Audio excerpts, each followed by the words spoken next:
13 AI data centers, they're a hot topic, especially right here in Texas. We've heard a lot about concerns with environmental impacts, but that's only the tip of the iceberg. One proposal trying to rein in the demand these centers put on the state's power grid. As Jamal Kennedy reports, ERCOT and state utility leaders seem to like the plan.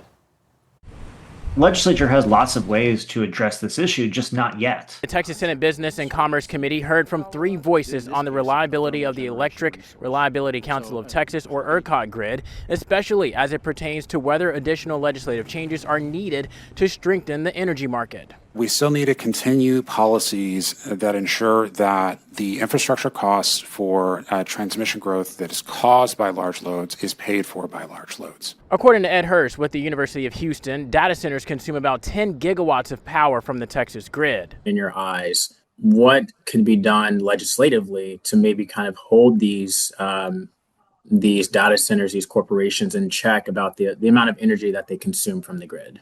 Well, the ERCOT grid, in conjunction with, of course, the legislature and the governor have been welcoming to all comers. The fact of the matter is it's costing everyday Texans a lot of money. ERCOT President and CEO Pablo Vegas acknowledges policy changes needed as they know more data centers will come online in the next few years. He suggests legislation that would allow ERCOT to notify companies before an emergency event to begin to curtail energy usage. The grid doesn't have to be in an emergency every time the data centers help out to pull back on their usage.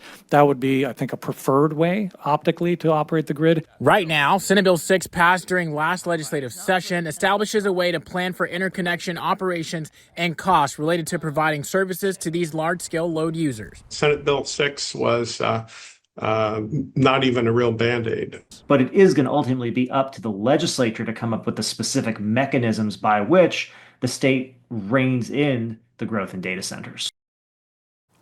That was Jamal Kennedy reporting. Under the current provisions of Senate Bill 6, the Public Utility Commission has until December 31st to adopt rules around transmission cost assignments and large electrical loads.